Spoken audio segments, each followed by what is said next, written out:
Greetings, what is up, and a very warm welcome to the channel. The sun is hiding, the rain is pouring, and the magpie is presently casting. Coming to you guys right now with a live 1 versus 1 battle here on Crossing in the Wood, featuring us spawning in the north. It's going to be the Wehrmacht forces of CoH2 CEO. And spawning in the south, playing as the airborne commander with the United States pieces. It will be Pascal. And this somewhat likely to be the last cast I get in before Christmas. Times are getting busy, lots of family stuff going on, lots of sort of little mini Christmas gatherings with friends as well. And yeah, the days before Christmas are looking solidly booked. There's a chance I might be able to get a cast in early next week, possibly on Monday. But we'll have to see about that. I'm going away for Christmas. It's going to be quite exciting. I'm going away to a place in the middle of the countryside that has no electricity, no heating. I think it has running water, but a very limited supply. So it's going to be a very rural affair, but it's going to be really great. Lots of friends and family are going to be there, and we will have at least a fire to keep warm by. So it's going to be a proper Christmas. So yeah, looking forward to that. I'll be away at least until Boxing Day, but I think we're going to go. I think there's going to be a little bit of a tour to go and visit some fam, so I actually might not be back until a couple of days after that. So we'll have to see. But yeah, busy old Christmas schedule. Let's see now. Let's turn our attention to this game here. So we've got Pathfinders out on the field already. That's pretty cool. And then so CoH2 CEO is running with Jaeger infantry. Yep. Mobile assault. Sorry, mechanized assault. Why can't I remember this guy recently? And I'm just going to say that's German infantry. It's guy with hat. It is German infantry. Sweet. I don't know why. I always have a really hard time remembering him. He just looks so generic. So, looks like the American player, if I crack the tack we can see, able to get nice and aggressive here in the early opening stages of this game. Riflemen, of course, able to shove grenadiers around one-on-one, and these Pathfinders as well. Kind of a pseudo-sniper squad, as I recall. They get the... Is that a Springfield? What is this rifle here? I don't know. Doesn't quite look like a Springfield. What is that? I don't know. Anyway, it's some kind of like pseudo-sniper rifle, so... that's a good source of early game pressure. MG42 here going to be on the map, and then the Axis player looking to connect some points. Going to be also grabbing himself a VP out here in West. Heroic Grenadiers here, able to cut off large swathes of American effort here, and that's actually really good here. That is a smart move from CEO, able to find this. That's really nice. American Lieutenant going to sweep on in here, Rifleman in support, and that will push these Grenadiers away, but this is a very annoying disruption to the Allied supply line here. And if CEO is able to achieve something like that again, or even a couple more times as this game goes on, it's going to significantly stunt the tech here of Pascal. So, yeah, nice moves. Nice moves. That's what we like to see. A really nice diverse roster here coming out of Pascal. This is significantly breaking away from what I'm used to seeing with sort of a rifleman and a lieutenant in the early stages of the game. We have only one squad of riflemen, rear ash lieutenant, Pathfinders. Now we have a 50 caliber machine gun out on the field here. So yeah, really nice diverse roster. It's actually a relatively rare game, I feel like, when Wehrmacht are out diversified. Is it? You know what? Maybe, I'm not so sure about that statement. Maybe I'm just wrong, actually. But yeah, this is a super cool roster. Looking forward to see what he can get done with it. Let's just quickly check the tick here for CEO. So Battle Phase 1 is finished. Infantry Company, of course, online because we've got Grenadiers running about the place. And yeah, it looks like these players have both managed to navigate the super early game without any massive calamities, mishaps, mistakes or errors. No early squad wipes going down. Is that a second 50 cal? All right, okay, I like what I see here. I'm open to this, Pascal. Show me what you got. This is looking cool. This is looking super atypical. Man, these 50 cals are going to be quite the headache here. I wonder if CEO is going to, when they identify that they're up against double 50 cal, I wonder if they might plump for a GR34 mortar tube here as a way of, you know, obviously raining explosive shells onto the American squads, but also throwing down a little bit of smoke, which is really useful for taking one of the 50 cals out of the fight effectively. Actually, looks like for now it's going to be the 222. That's fine. Actually, still has the 280 manpower here, so could go for an additional squad on top of this. We'll see. I suppose it's likely to be the medical bunker, though, coming up here shortly. So, yeah, 222 scout car going to be on the field. That's okay. Of course, 50 cal's probably among the best machine guns at dealing with the Axis light scout car. And, yeah, they actually have armor-piercing rounds off the bat here from Vet 0, so...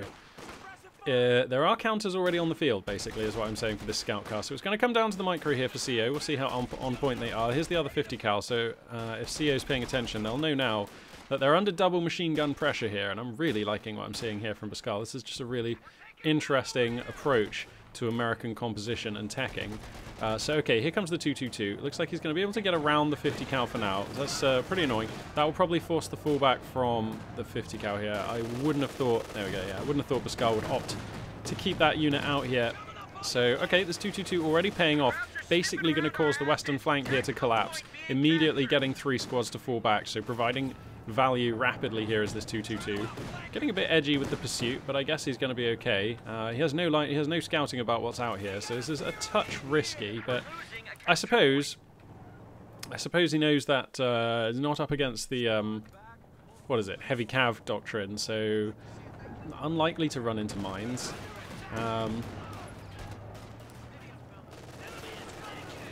And now the 222 is actually liable to force this 50 cal back. Whoa, come on now, we can't be hanging around in front of the 50 cal there.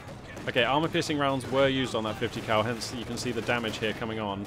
But, I mean, just all you have to do is keep evading the arc on this 50 cal, and you ought to be okay. Keep evading the arc, that's the key. Oof, that was a little bit close there. Oh dear, you're gonna lose your 222. I mean, yeah, just staying a little bit too long. That is a mistake from CEO, getting just too ambitious with that 222, and will be punished for it. And this is going to be a very different game now. This is going to play out very differently than if that 222 hadn't died. I mean, I know, stating the obvious. Thank you very much, Magpie. But it's true. Without that 2, I mean, we saw how powerful that 2-2 was at just policing infantry units, getting the triple fallback over here, just immediately flexing. But, I mean, if you try and engage that many American units for that long, the 2-2-2 is all about hit and run. I don't think you can realistically expect to keep attacking the same point in the American lineup for that long. That was like 20 seconds or more. He was in the same place with that 2-2-2. And I just don't think that's an acceptable risk to take. So, yeah, CO does get punished for it. I mean, I think that does count as a mistake there. And, I mean, luckily it was only the 222. This roster here is still very potent. Without it, we've got an LMG-42 popping up. We've got a Flammenwerfer popping up. We've got double MG-42 out now. So, absolutely still in this game. But, you know, now there's a Stuart coming out on the field. And just obviously the Axis position would look better if they still had the 222 active. But we'll see where CO is going to navigate this game to. Still no sign of Battle Phase 2 just yet. But the resources are there now, so we'll see if there's going to be any sort of teching here. This lieutenant actually quite low. MG-42 actually... Wow! Oh no, that'll be a lost MG-42 as well. Oh no, this is pretty unlucky stuff. Might be able to retrieve it with these grenadiers, but I mean the 50 cal has it under the arc, so this is going to be a very difficult thing to do. And things just starting to go a little bit wrong here. Pat gun comes down at smart timing. I like that here from CEO, especially if you lost your 222. You have to respect the fact that your American opponent likely going to have a Stuart. Oh no, he's going to try and get this. You're never going to get that, mate. Oh no. Alright, yeah, this is the thing. So this MG-42 kind of in no man's land now, under the arc of a machine gun from both factions. We'll see what becomes of it, but I mean it's super potent. If you know, we're still at the sub 10-minute mark. This is still basically the early game, and losing a unit is bad enough, but donating a unit to your opponent is utterly unacceptable this early. Lovely rifle grenade kind of come through actually, and that will be good enough to secure the MG-42, as CEO definitely needs to do. Okay, that's fine. We're okay again now. We're okay again. That's fine. Whew. Okay, that's great. Yeah, you just can't afford to be donating an MG-42 to your allied opponent at this stage in the game. It would be horrific. Oh no, the Stuart hit. This MG-42 doesn't fall back. The Stuart rolls into town. There is some action going on elsewhere. It looks like just an infantry skirmish, but let's keep our eyes over here on the east. Paratroopers come down straight into the combat. Oh no, the Pat gun gets flustered here by the paratroopers. That means that it won't be able to help deal with the Stuart. Looks like it got one penetrating hit onto the Stuart, so that's nice. Able to exfiltrate with all of his precious hardware, though, here as the Axis player, and that's probably the most important factor. But, I mean, let's crack the tack, and you can see this represents relentless American pressure. Look at this spread of American units. Really nice. Just has units just all over the place right now, does Pascal. So this is a strong opening from USF, and we're used to seeing that. But I think that this... I don't know. Oh, so CO is going to go ahead and pick the German infantry doctrine. Okay. Is that the mortar half-track, or is it? No, it's just the 250 empty half-track. Alright, well, we'll see what he's going to do with this. Do you get the veteran squad leaders with this? Yeah, you do. Okay. So, I'm reliably informed that the veteran squad... Oh, wow, we've got Tommy guns popping up on these paratroopers now. But I'm reliably informed that the veteran squad leaders is, like, the most DPS increasing ability that you can put onto your grenadiers, as well as making them more durable. It is essentially just the best upgrade you can put on them, I think. There's probably a range bracket where the LMG-42 is actually, like, statistically better than having the 5th man with the STG. But generally, I'm told that the veteran squad upgrade is pretty great. And no Faust there coming off those grenadiers. Are they out of munitions? Yes. So, okay. Not going to be able to get the Faust, so the Stuart sneaks away for now. Fight's being taken over here in the west. Looks like a nice concerted Axis push here. Flammenwerfer engineers going to displace this MG for now. And, you know, CO desperately needs to take some ground here. Plus 42 fuel, plus 57 munitions for the Americans. Over 10 and 27 for the Axis. Not looking so great. So obviously you need to redress that. Scoreline differential opening up as well, about 100 tickets in it right now. So the game plan is coming together for the American player. And that's the dynamic we're sort of used to seeing, especially when it's up against Wehrmacht. You know, Americans have access to numerous, very strong units very quickly. And we are seeing Pascal flex with that strength. So it's... Usually the dynamic is, once we get up to about the 15-minute mark, the Axis player, the Wehrmacht player, starts stabilizing. And then the question becomes, can they actually, like, retrieve the game, or have they sustained too much victory point and or unit losses in the early stages of the game to win the game after they stabilize? We're going to see. We're going to see. Whoops. Oh, bit of a camera glitch there. But, yep, Faust is going to find the Stuart, so... That one going to limp away for now. American vehicle crew repairs pretty strong, though. Goodness me, look at this, though. Just chewing up ground here. Relentlessly tightening the noose here. CEO just having a really hard time maintaining any decent resource income. We're losing a capture point. 250 half-track is out. And the engineers, the pioneers are in there. So we've got a clown car here. Massive Axis push in mid as well. If the Stuart could come over here, it could definitely deflect this. The Pat Gunners actually committed all the way out into the east, which is where the Stuart was seen last, and it is still here actually. So okay, here comes the pursuit. The arc on the Pat Gun just not quite going to reach that Stuart for now. Axis forces do take mid, but the resource situation is still dire. It's kind of weird that the veteran squad leader is a munitions-based upgrade, because you get an extra man for it. So it's like you need the munitions, and they just somehow like blend them together to form a human being with a rifle. It's like, it's a bit weird, but that's how it works. So basically what I'm saying is being munition-starved is actually affecting the size of these grenadier squads. He's up to 2 LMG-42s as well, so... making me sort of doubt my earlier statement that the veteran squad leader is basically always better, but I mean that's what I'm told by sources who are very well in the know and who I believe, like, always. So perhaps the LMG-42s are better at, like, long range or something.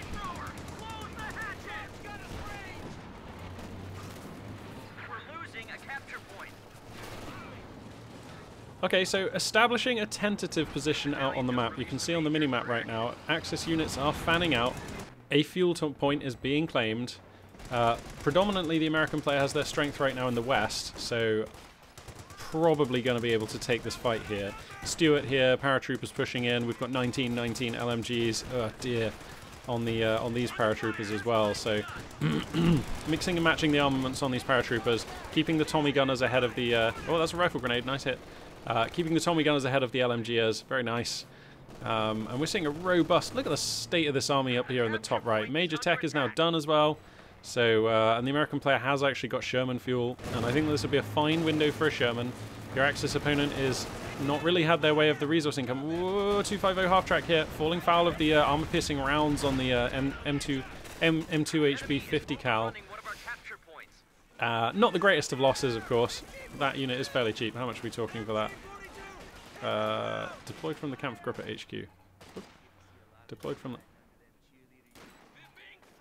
It costs... Wow, 20 fuel, 210 manpower. Actually, that is more expensive than I thought it was. Wow, that's basically the same cost as a 222. Interesting. Alright, some kind of artillery coming down here. CEO seemingly not paying attention. This MG42 liable to eat some shells here momentarily. Okay, looks like he's going to get that one out of there, so that's fine. These Grenadiers taking a little bit of extra fire on the way out. Shouldn't be a squad wipe, I feel like, but American units are really punchy. Don't think that's going to be a squad wipe, though. Okay, so substantial amounts of the Axis army right now are broken, falling back to base. This represents a window of time where the Allied player can now push up and grab these... Yep, going to grab the fuel point. And... it's still looking really, really rough right now for CEO. Who has been fighting very well, only losing minimal units. Basically just losing the 2 vehicles so far. 3 MG42s, wow. Crossing in the Woods is a very good map for MGs, so I do understand. There's a lot of good structures, there's a lot of good open areas. MGs are just good on this map. Always have been. Pack gun here finds the Stuart. We're going to see if Pascal is paying attention. And they are, so we're going to get one more hit. Oh, it was a miss! Oh, wow. Jeez, the damage on these paratroops. We're going to get... Yeah, we're going to get those pioneers. Blah, blah, blah, blah, as the fuel tanks explode. That's a squad down right there. So there we go. That's the first, like, true squad wipe, I think, of the game. Look at this American roster, and he's drowning in fuel. You know, if he would just spend it. I mean, a Sherman would be absolutely fine here. I think I've got no problems with a Sherman. What else can American players get from their major tech? You know, actually, the motor carriage would be fine here as well. What is this? Is this a quarter pounder or an M1 AC gun? Yeah, nice. Capture point is being overrun. Yeah, I think I like a Sherman right now. In a second, I'm going to check the tech here for the Axis player. So we don't have support armor core yet. That's a pack gun down, and this Stuart is circling for another. Oh no, this is turning into a massacre.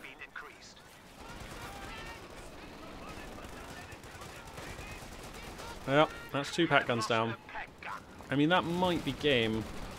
If there was a Sherman out by now, this would totes be game. Why isn't there a Sherman out? He's got the money.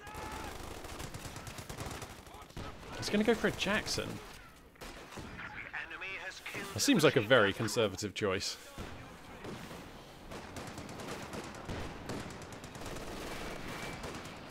Oh my goodness me, the Axis roster just gets gibbed. That was just a game-breaking phase of play there for the Axis player. This game will be insanely difficult to retrieve now. Having said that though, a triple cap is established, so the scoreline has been largely equalised. So that is something, and he's going to be able to salvage a pack gun for now. The other pack gun isn't destroyed, so there's hope that it may be recoverable.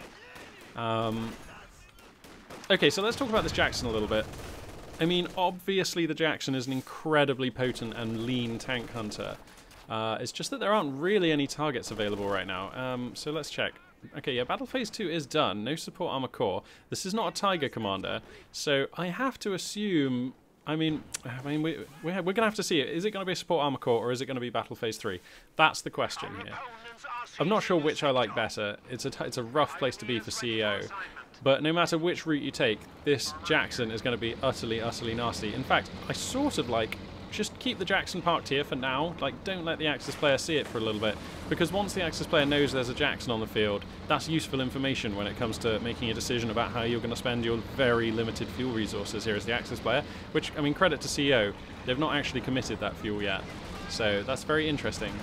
So I think I like hiding the Jackson. It's essentially useless against... Oh, he wants to kill the pack gun with it. Yeah, that actually makes sense. Of course he wants to kill the pack gun with it. Alright, yeah, this is a fine use for the Jackson. I don't mind revealing it for this. Yeah, oh wow, this is a good idea.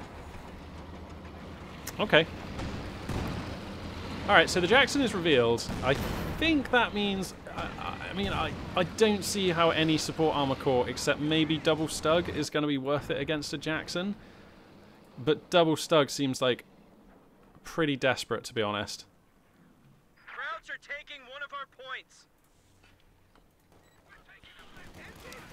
It always amazes me. Like, look at this game right now. Okay, we've seen a Vermac player who's basically been the underdog the whole game. American forces have been dominant on the map. We even saw a fight just now where the Axis roster was burned down, you know, lost a couple of pack guns, lost their Pioneers, lost an MG42. The MG42 has been remanned, one of the pack guns has been remanned, the Pioneers have been rebought, and we find ourselves at the 21-minute mark in this game with a scoreline that's essentially even, despite gross resource differential this whole game.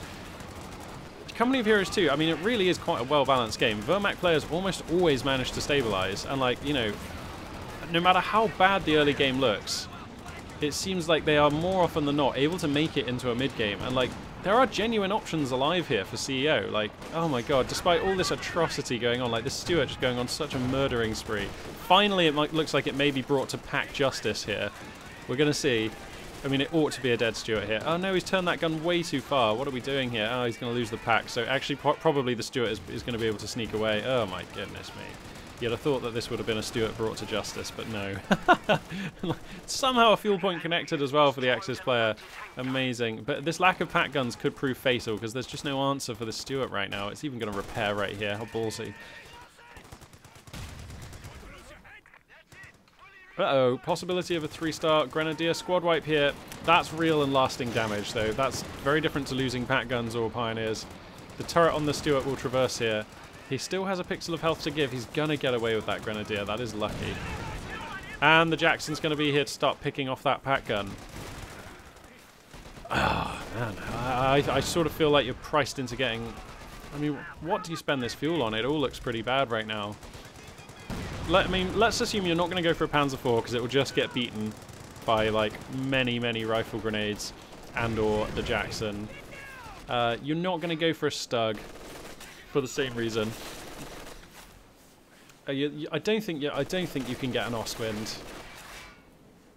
So that puts you onto Battle Phase 3 tech.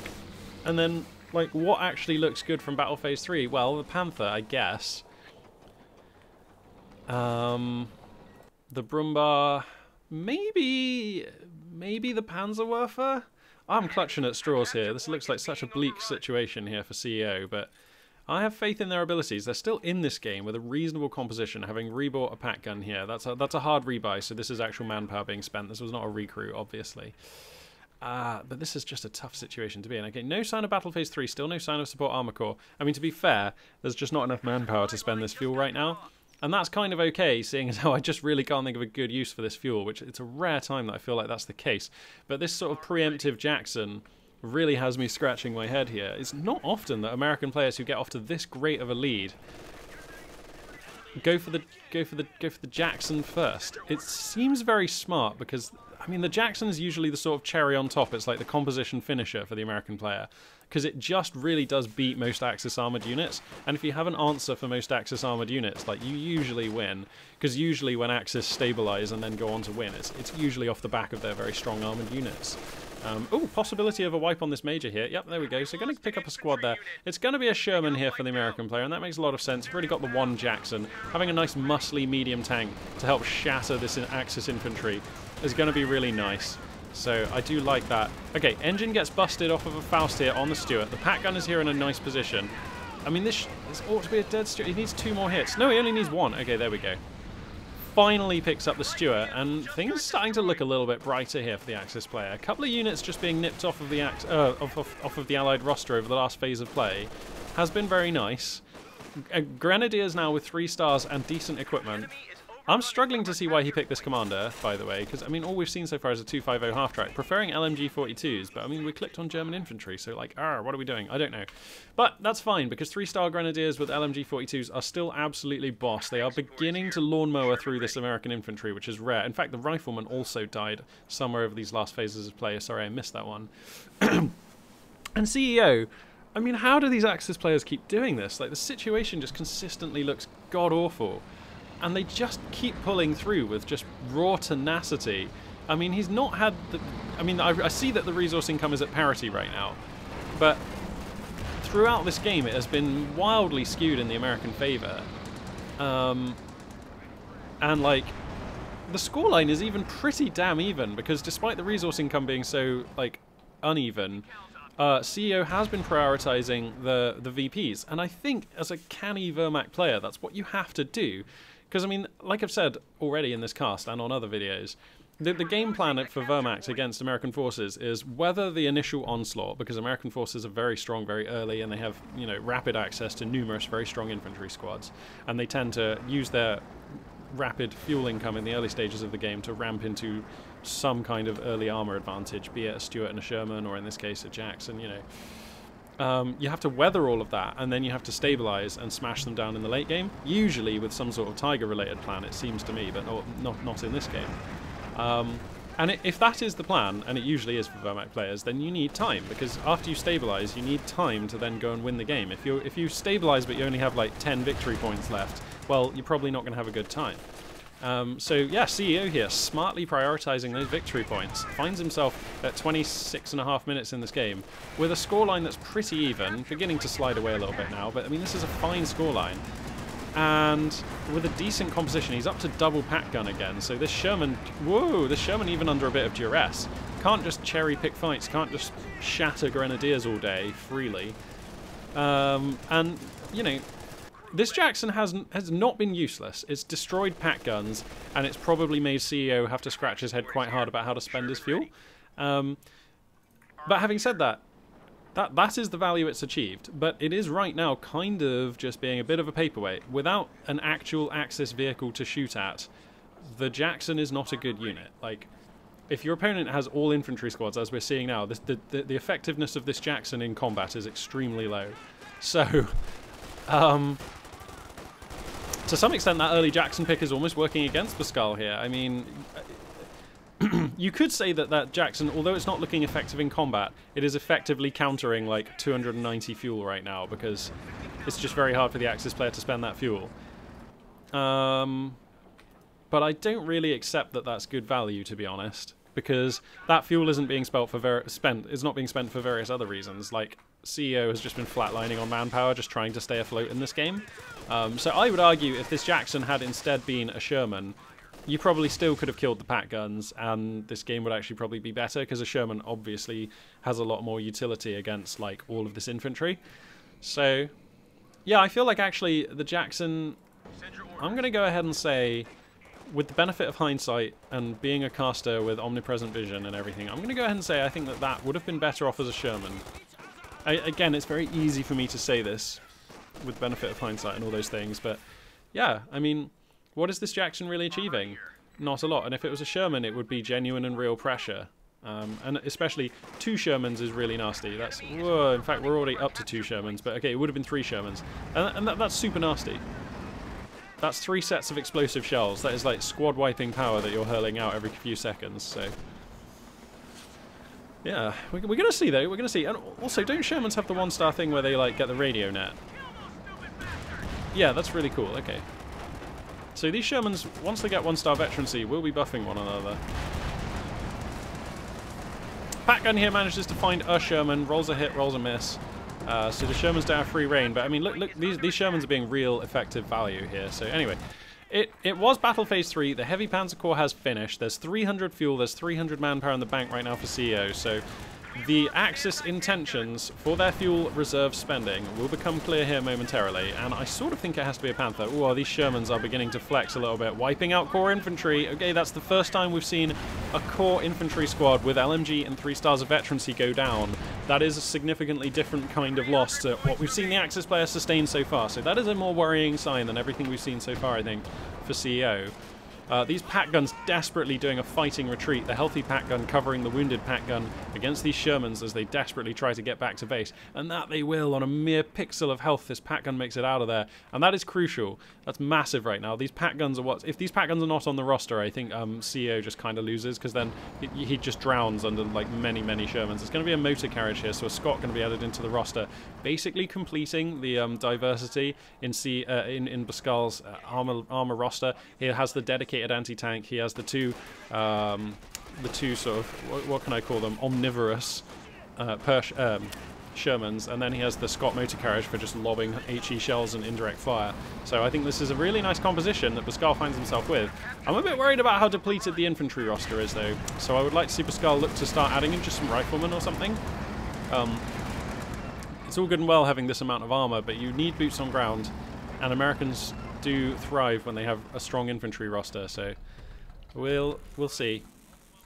I think Pascal is still in a fine place in this game, though. The scoreline differential creeping ever wider as well. So, okay, what's going to be the fuel spending choice here, right? It has to be a Panther, doesn't it? Okay, we've got the manpower, 500 plus manpower. We could have a Brummbär, a Panther, or a Panzerwerfer on the queue right now. And I think there's probably an okay argument for any of those. But I feel like you need the Panther, right? It is the Panther, okay. Alright, a Wehrmacht Panther. That's the game we're going to see here. And this is a Wehrmacht Panther that is going to have quite the baptism of fire as it arrives onto a battlefield where set against it will be a Jackson and 2 Shermans, which... Oh, okay, the Scott getting a little bit cocky here, comes forwards, looking for the pack guns, but it's the pack guns that find the Scott, really. But yeah, I mean, the Jackson and 2 Shermans, if the Shermans load AP, that is a credible threat against a Panther. It doesn't take much. You know, if you get caught out of position even one time and you get spit roasted by all this American armor, then things are going to look really bad. These pack guns, though, are doing a number. That'll be a dead Sherman, right? Somehow he creeps out of there. Smoke shell coming through clutch there. Wow, these Shermans, though, getting stunned AF. These pack guns up at 2 stars now. You can't just be parking your tanks in under the arc of these pack guns. Let's push elsewhere on the map. I think if you identify where your opponent's 2 pack guns are, just send your tanks to the other half of the map and push. Like, just don't fight where these pack guns are. You don't necessarily need this part of the map. You can just be active elsewhere. And I think I would prefer that muchly. So, okay, here comes the Panther. It's on the field now. Somehow this game is alive. It's crazy to me that this game is so alive. The start looks so grim for CEO. Okay, these Pioneers are finally going to realize that they can't beat this 50 cal. 3-star 50 cal. Alright. Pintle Mountain is going to finish up here on the what is this? On the Panther. Sorry, just had a kind of brain freeze there for a second.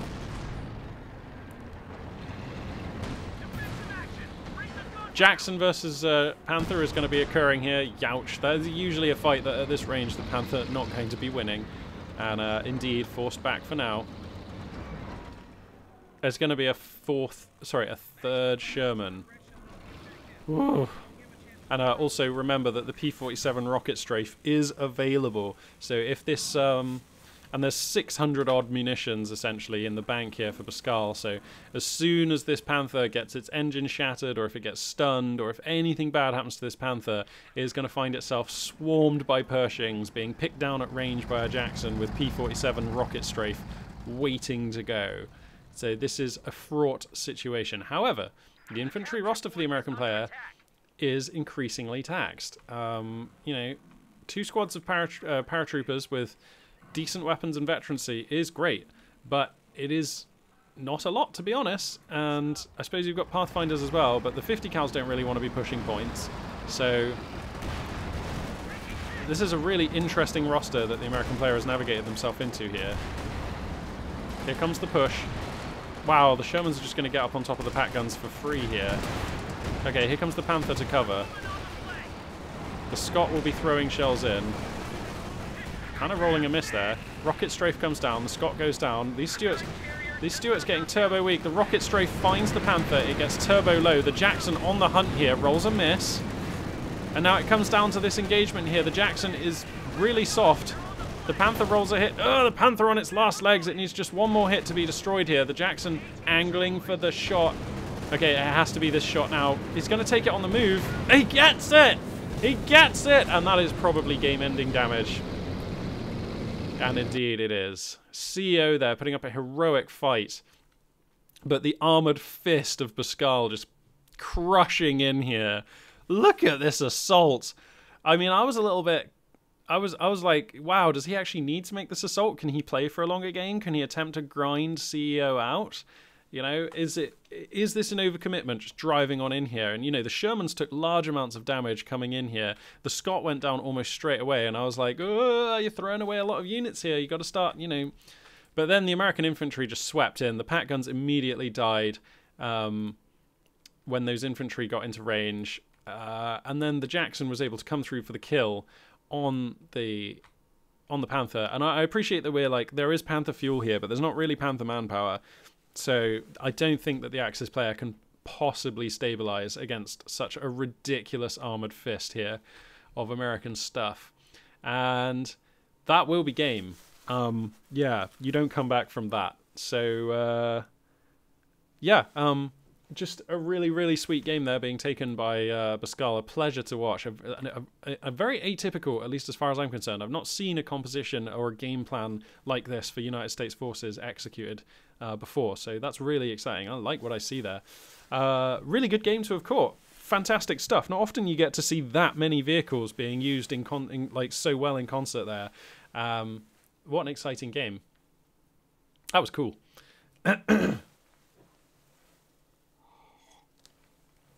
So I've got a little bit of time here. I'm just going to quickly hop back into the live game lobby and see if I can find another promising one to cast. So let's take a look at what we got available right now. So we've got Soviets and Wehrmacht on Faymanville. Or if we want to wait a little bit, we can get CO versus Stove. We can get Itaperuna and CC Art. Itaperuna has actually featured quite a lot on the channel in recent times. I feel like that's probably going to be quite a good game there. It's been a while, I feel like, since I've cast OKW as well. There's been something of a resurgence in other factions. I think that the World Championship really displayed to the community the value that can still be found in these older factions. Wehrmacht and Soviet still pulling their weight, and it's nice for me as a caster and hopefully as you as viewers that we've had a little bit of a break from the sort of OKW USF dominant meta that has been, well, dominant over the last few months. So here we go. Yeah, we're going to have a little bit of a throwback, I suppose. OKW versus USF. CC Art, SO3, Itaperuna, two very good players who've featured on the channel multiple times in the past. And hopefully there won't be, there we go, just 20 odd seconds before this game gets rolling. So that gives me just enough time to have a look at what commanders our two players are rolling with. So Itaperuna here will be using Grand Offensive Doctrine, which I would say is actually just mandatory. It seems very good. Going to be using Elite Armored Doctrine, a favourite of mine, Storm Tiger, very dear to my heart, very fun unit to use, not convinced that it's very great, but the 221 Command Scout card that you get with this commander is just great. I love it. It's really cool. So, yeah, this commander is just exciting to use through all phases of the game now, which you couldn't really say before. So, yeah, this is just a great one. And then we've actually got Feuersturm Doctrine. That definitely sounds like some sort of a Rammstein track. Feuersturm. And yeah, that just seems like a cool one as well. The Opel Blitz truck, the incendiary munitions, the assault package, opening up new playstyles for your core OKW infantry units. The Flammhetzer is fun. I'm not saying it's any good. Okay, it's going to be Grand Offensive. Yeah, why not? Yeah, the incendiary rocket barrage. In fact, no, it's just a rocket barrage, isn't it? Is fine. CCR here. Wow. Okay. It is. This is going to be quite the throwback to the old dominant meta. So I'll go ahead and introduce these players. Spawning here in the east, playing as the OKW pieces. It's going to be Itaperuna, who I have been guilty of calling a master Axis tactician, I think, in recent times. Just putting together some sick games on the channel with Wehrmacht. Looking forward to seeing what he's going to be bringing with OKW today. Spawning in the west, playing as the American forces. It will be CC Art. SO3 to give him his full title, but I'm just going to be calling him CC Art. Going to be rolling here with the tried and tested, very veteran Heavy Cavalry Doctrine, or Heavy Cavalry Company. this is basically about as vanilla as it gets. OKW versus USF, Grand Offensive versus Heavy Cav. Both players locking in their commanders at a super early juncture. No interest in remaining flexible with their commander pick until a later juncture when they have more information to make their decision. They both just know the style they want to play, and they're both just going to go ahead and lock that one in straight away, and I have no problem with that. The table is set here for what could be quite an interesting game here. Both players have a lot of additional tools and resources that are going to carry them through, and both players have a very powerful heavy tank, which is probably going to define the late game should we get to that stage. I would actually argue as well that, I mean, we've just seen against Wehrmacht how powerful USF's early game can be. Their access to numerous and powerful infantry squads in the early game is most fearsome. But I would argue that OKW are actually much better positioned than Wehrmacht to deal with that. And I think that that's a large factor in why we've seen OKW dominate the meta in recent months. Just because Volksgrenadiers are more durable, they output DPS. Because there's 5 rifles here. I think the Volksgrenadiers out DPS Grenadiers at close range. I think Grenadiers out DPS Volksgrenadiers at long range. Somebody correct me if I'm wrong on that. That always used to be my understanding, although there have been many changes to the game. But yeah, Volksgrenadiers, by virtue of having 5 men, are an inherently more forgiving unit. And when you're dealing with these super aggressive, super damaging American infantry units, just like being that much harder to squad wipe is super valuable, and OKW do provide that. We've also got Panzer Fusiliers going to be mixed into the roster here. They are less damaging than Volksgrenadiers until they get their G43 upgrade, at which point they become really nasty against infantry. We're going to see some use of the, what is this called? Rifleman defensive structures ability here. We're going to have some mines put down here in a lovely position. Storm Pioneers will see these mines going down, actually, so I wonder if that will prompt CCR to cancel them. It will. So, yeah. Whoa! We have to get out of there with these riflemen. Storm Pioneers don't take prisoners at close range. So, yeah, he's not going to get away with planting those mines there, but a nice try there for CCR. If you don't try these things, you never get them. And having some mines in that position would have been good. Kugelwagen is obviously out as well. We've seen that one dackering away on the field. We're used to seeing OKW players mix in one of these to their early, like, opening unit composition. The increased capture rate and high mobility of the Kugelwagen is an asset for sure. I miss the days when Kugelwagens were OKW's machine guns. I'm not saying that those were healthy days for the balance of the game, or that that's how that unit should function. I'm just saying I really used to enjoy just how annoying you could be microing Kugelwagens that could suppress infantry. Good God, you could make allied players get really annoyed, because you're allowed to build more than one. You can come at them with 2 of them. You can come at them with 3. You can come at them with more. And it's just, the Kugelwagen in today's world, so different to how it was on release. Goodness me. Do you guys remember how OKW used to function on release? It was so stupid. You used to get like a 0.66 resource income multiplier, so you would only receive 2. Wow, early squad wipe coming down here. That is nasty for CCR. Ouch, gonna lose his rear ash. I mean, at least they're cheap, but you never want to be losing a squad before the 5-minute mark. But yeah, OKW used to only receive 2/3 of the income of other factions, and to make up for that, they had a resource converter station, which like the Mechanized Regiment HQ used to be able to do, where you would like sacrifice one resource to get the other. Like you could sacrifice munitions to get fuel or vice versa. And you also had like stupid stuff, like you just had no MG, like there just wasn't a machine gun on the roster.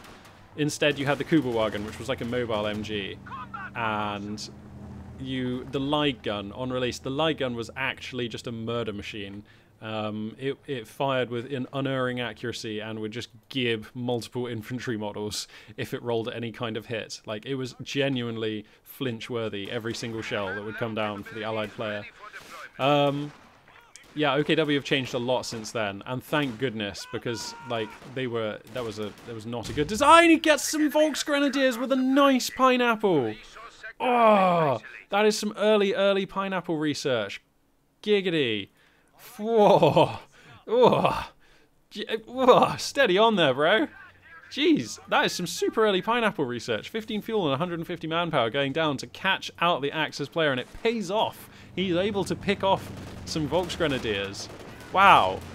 Alright, given as good as he gets. Lose some rear esh, get some Volt Grenadiers. That's how we do. It's war out here. Okay.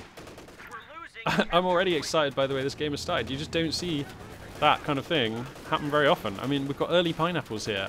Wow. How much does it cost to actually lob a pineapple? 30 munitions, okay. It's another pineapple coming down, but looks like this time Itaperuna on the alert. Of course, you know, the first pineapple you lob in any given game, kind of like the first Molotov, it does have the capability to catch your opponent off guard and is, from that point of view, just a little bit nastier. And now Itaperuna will know that he needs to be looking out for that rifleman animation in order to protect his units from getting gibbed by horrible pineapples. These riflemen getting turbo low. This ought to be a squad wipe. These storm pioneers are so close, and they will get the squad wipe. What? This game is brutal. These players exchanging many squad wipes here in the early stages of the game means that... Hello? Ooh, sorry, bit of a lag spike there. Means that we might have a kind of slightly unusual mid-game. When you have this many... Oh, the Kuba wagon goes down, so it looks like nobody... I didn't even see what happened to that. Did it hit some mines? I have no idea. Rangers are on the field, and now we've got, at the 7.5-minute mark, an Axis player who has 3 units alive. He has Storm Pioneer. What? He lost all his Volks? Okay. Alright, so we're going to see a weird game here. This has implications for the mid-game. I'm just not sure what those implications are. Itaperuna for sure under the gun here, stacking 600 manpower, not building any squads, which is a bit weird, seeing as how they just lost a lot of squads. I think that they should probably click on, like, something, call in something. Okay, so it's going to be flak half track. Okay, so they had a plan. They knew they can do the maths. They have mental arithmetic. They knew that it would cost that much manpower to grab the MG 34, sorry, and the flak half track. So that's what we're going to be seeing here. I think that represents an appropriate response. So obviously we've got Battle Group at HQ Tech here. That's the tech.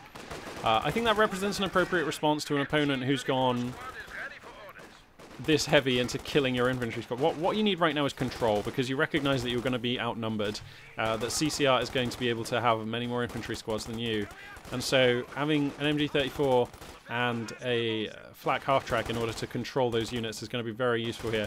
Tommy gun rangers are out now. One squad is out, the other squad is moving out onto the front here. No Tommy guns coming right now, but I imagine when we see the munitions for the American player, we will see those Tommy guns equipping. And yeah, it's G43s as well actually popping up on these on this squad of Panzer Fusiliers. I think we need G43s on both squads, but we'll see what Itaperuna is going to decide to put on his squad here. Wow, what a crazy opening. I worry that Itaperuna right now is very open to a Stuart though. Oh wait, it was Captain Tech. Ah, I don't even know what I'm watching anymore. I'm just going to sit here and watch this. This is going to be great. We're in uncharted territories here. This is just a weird game already. We've got 2 very depleted factions going against each other. I mean, Itaperuna knows that it's Captain Tech, and they're still going to go for a Kettenwerfer, because I suppose you have to respect the fact that your opponent could also get a flak half track. And your roster is missing any kind of meaningful anti-vehicle here. In fact, there's not even any Fausts here. So, yeah, that makes sense to me.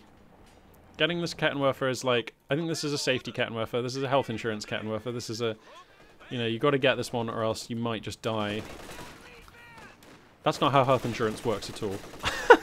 Oh wait, no it is. It is. I'm thinking of life insurance. Yeah, that is how health insurance works. I'm with you.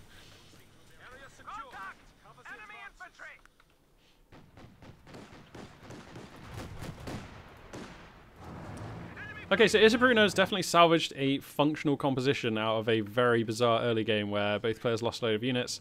It's small, but functional. And CCR has a really nice composition here. 2 Rangers, 2 Riflemen, Captain, AT gun, ambulance. That's fine. Rangers going to get on top of these Storm Pioneers here, going to get a nice amount of damage onto them. Probably no chance of a squad wipe here, but chasing for good damage there is nice. Flak half track going to get set up here. I believe, there we go, the American AT gun. Going to ping this one back for now. Oh, goodness me. Did get another shot there. That was damn close. Jeez. Kettenwerfer in position. Or did he just lose? Were those Volksgrenadiers? Or Panzer... I think, did he just... Are those Panzer Fusiliers? I think those are Panzer Fusiliers. Okay, well, just lost another... These pineapples have been devastating. CCR, a seasoned and veteran pineapple user. Oh my god, mines as well. Going to be claiming more Axis lives down here. Oh, massive lag spike. We're okay. Going to be claiming additional Axis lives here. The combination of pineapples, actually, with mines is just... makes life very difficult for Axis infantry, doesn't it? I'm liking what I'm seeing here from CCR. Kind of bringing a touch of fresh spice to the heavy cav doctrine or company that we often see picked. These Rangers have no business challenging here for this long, do they? Wow, that's risky. These G43s do real DPS. Oh my god, is he going to lose this squad? Okay, he's not. Because we often see Heavy Cav used with no mines ever put down and no Ranger squads ever picked. And we're just not seeing that here. We're seeing mines used, we're seeing Rangers used. Do Rangers get pineapples? They must do. Yeah. In fact, I think that they don't even have to research theirs, do they? I don't know. I know nothing about American forces. I couldn't even point to America on the map.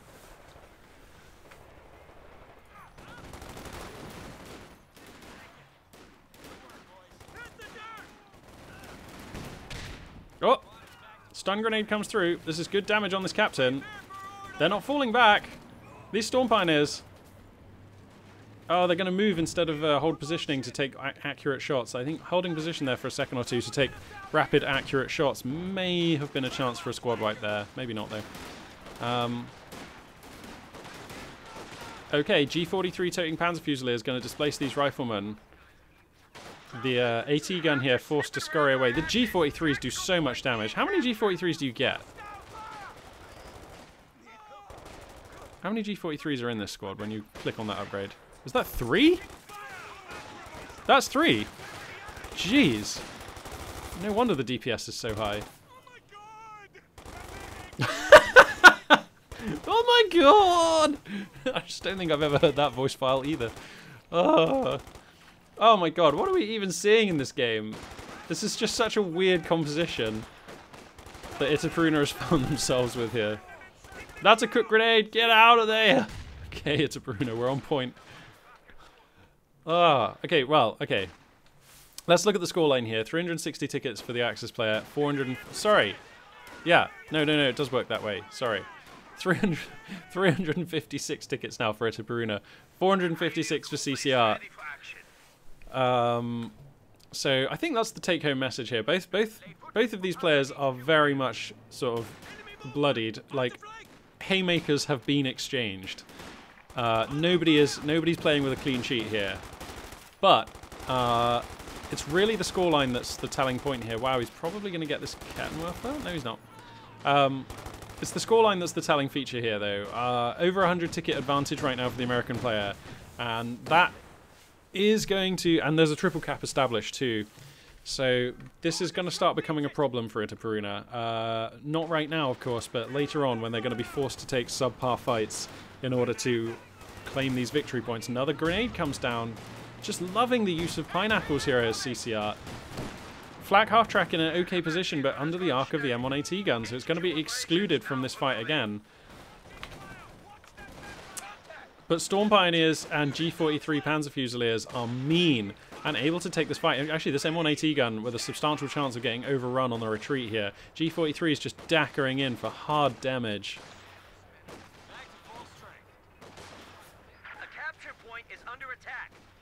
It would be nice to just get the Star of Veterancy off of the AT gun, and he will. Okay, and we've got Major Tech out already for the American player. We're stacking Shermanable amounts of money, and I mean there is a Kettenwerfer on the field, but a Pershing is going to hit hard right now, even so. And this map is actually broad enough that like the Kettenwerfer really can't cover all of the front. You know, the Kettenwerfer can only be in one place at a time, so that Sherman, if used cunningly, can exploit weak points in the Axis AT. Okay, so it's going to be another Kettenwerfer coming in here. Itapruna, like, just borderline psychic. Has he actually seen the Major? Must have done. No? I don't know. I feel like this Major actually hasn't really come out onto the field. Maybe you just suspect that it's the Major. In fact, I mean, with the timing that we're in on this game, if your American player doesn't have a major, then something's up. So, yeah, fair enough. Going to be a pack howitzer added into the roster here for CC Art, and I do like being able to diversify the roster. I mean, it's not like... There's nothing about this Axis roster that screams build a pack gun, pack howitzer, but this is still going to be fine. The ability to call in smoke is going to be really useful. Oh, that's too much DPS for these Storm Pioneers. Flak half-track going to relocate down here to the south to help cover their retreat, and that will be effective. The American forces have to abandon pursuit there. A capture point is under attack. Kettenworth is pushing up here in north, and we're going to see... Oh, of course CCR's not going to go for a Sherman, of course, because this is the Pershing plan. I forgot about that. Alright, yeah, of course we're on the Pershing plan. Mine's in a lovely position here, claiming the lives of some Americans there. Schwer Panzer HQ gets scouted as its Panzer Authorization flat gun, going to start mowing down Rangers here. So CCR knows about that tech now. This is a lot of Germans, but these guys have got SMGs, BARs. Oh, okay, so a couple of grenades going to come down here, but it ain't enough. Flak half-track will be, though. This flak half-track has been really nice, actually. Despite the fact that it's been largely policed by Allied AT resources, still making it up to 10 kills, 2 stars of veterancy, and has saved the bacon of many Axis infantry squads and stalled many American advances. It's not just about doing damage, of course. And that AA half-track there for Itapruna has been doing really well.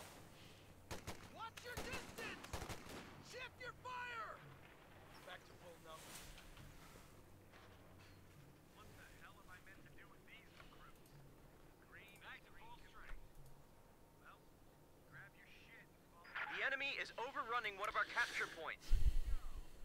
Well, I mean, as things stand, CCR needs to get the manpower together, and then we can have a Pershing on the field. And you know, CCR has had, well, has the resources here to get that.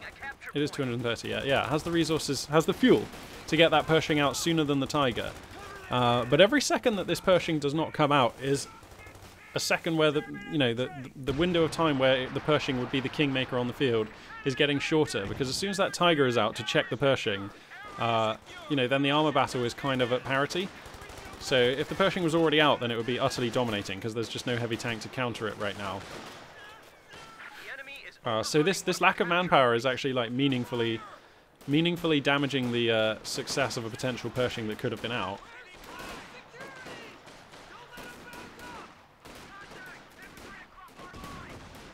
Nice fight being taken here. Panzer Fusiliers laying down fire with the G43s. Grenades doing damage to riflemen in the building. There is a Kettenwerfer up here, but there's just nothing really for it to contribute against.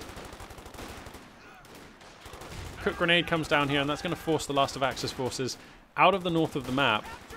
And yeah, I mean, the noose is getting pretty tight here. The scoreline differential now, like 220 tickets, 230 tickets actually. And Itapruna continues to fall behind. I mean, Itapruna is doing a nice job of managing their manpower and fuel income, though. At the present rate, it will be about 2.5 minutes of fuel saving before we can get a Tiger on the field. But that will leave Itapruna in a nasty position. You know, this scoreline advantage is really going to define how the late game goes, assuming that we have a late game, but it looks like we will. So yeah, Itapruna definitely needs to focus on policing these victory points now, I would say. Krauts are taking one of our points. Point secure. Point secure. Give me a security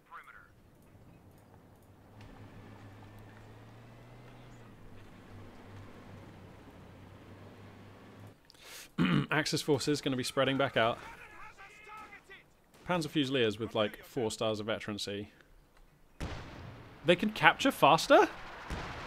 Oh my god, OKW, you get some nice stuff. That's so good, I didn't realize that.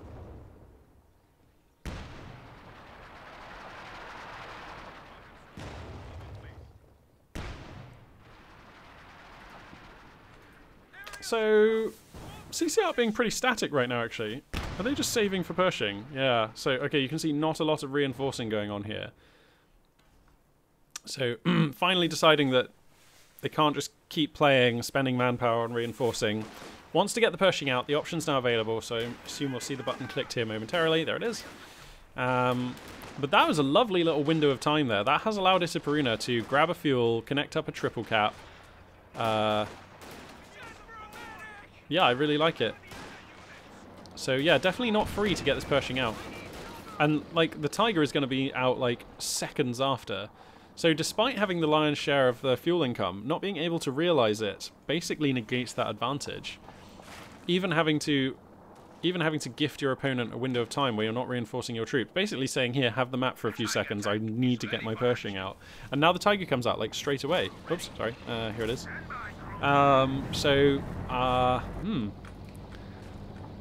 This late game not quite shaping up the way I thought it would. I honestly thought that this Pershing was going to be out, like, with a couple of minutes before the Tiger came out.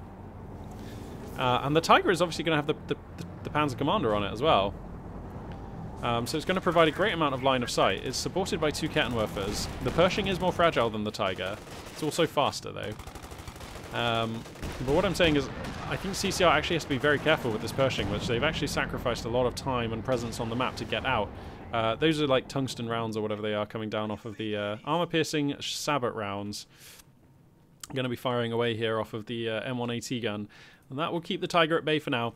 3-star Pioneers, Storm Pioneers rather, with repair kit will repair rapidly. So that's nice. I believe they get the bonus repair rate. Yeah, it's a Vet 3.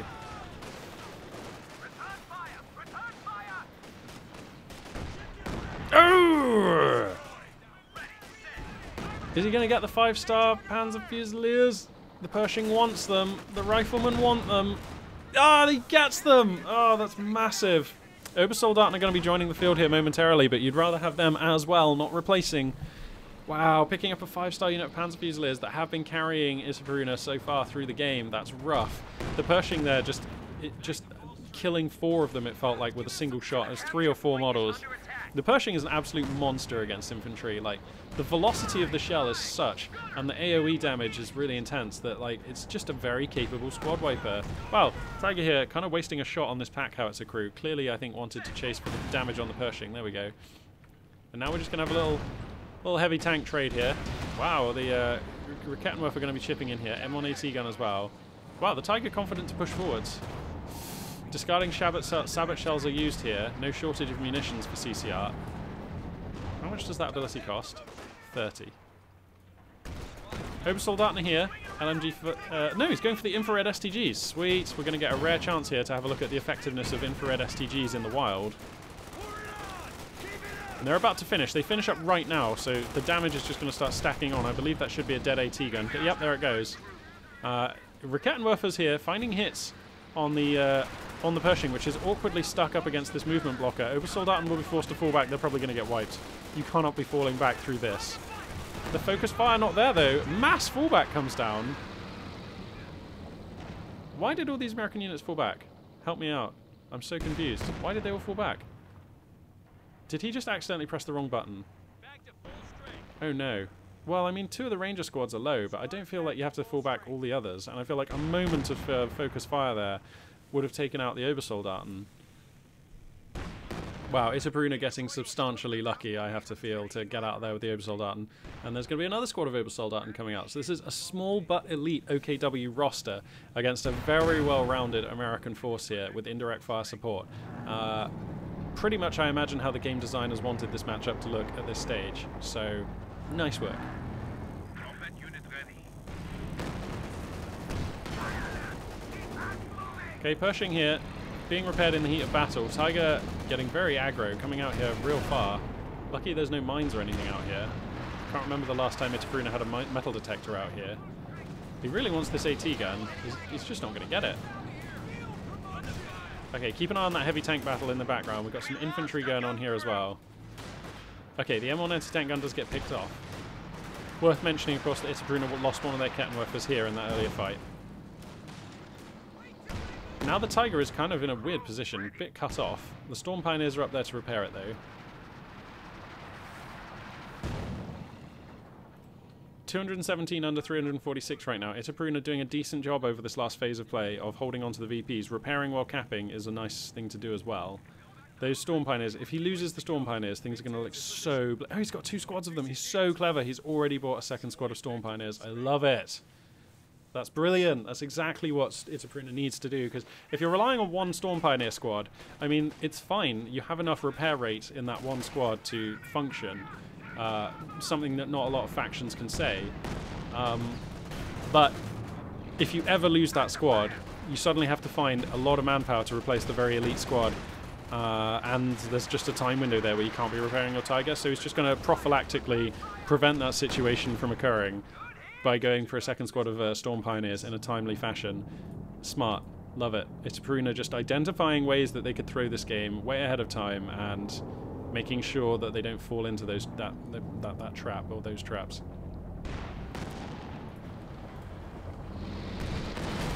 Okay, so the Tiger tank comes forward here, using the road for a bit of a speed boost. The Pershing actually is going to be able to access the rear armor on the Tiger, but the turret is traversing all the way around. Oh no, this turret traverse way out of control, savaging the effectiveness of the Pershing. It's basically not taken a shot here. Probably could have shot 3 or 4 times there.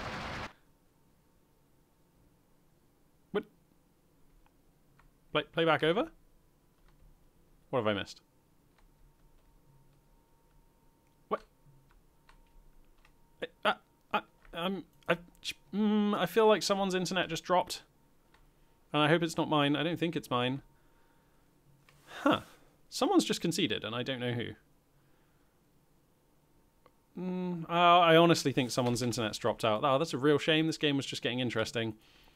Yeah, I mean, I'm sure that neither player has conceded here because there's just no reason for them to concede. Like, the American player's position here is fine. Even if this Pershing is forfeit, then they actually just have the money to get another. Like, pretty rapidly anyway. I feel like both players are kind of just fine in this game, so... Oh, what a shame. What a shame that this great game is going to be cut a little short here. I think some... But normally if someone's internet drops out, you get a little picture of a computer and a skull. So that's why I'm a little bit confused. I mean... If anyone has conceded this game or intentionally left, I think it has to be CC Art. But I just don't see why you would.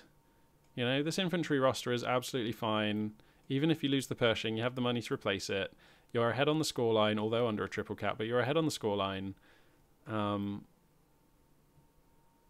Yeah. Oh, that's really sad. Oh, well.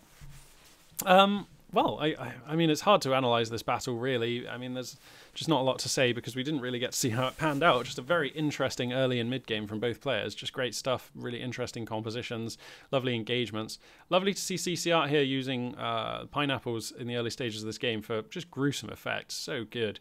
Not something we often see American players lean on. So, yeah. I mean, sad to say that's going to be the end there.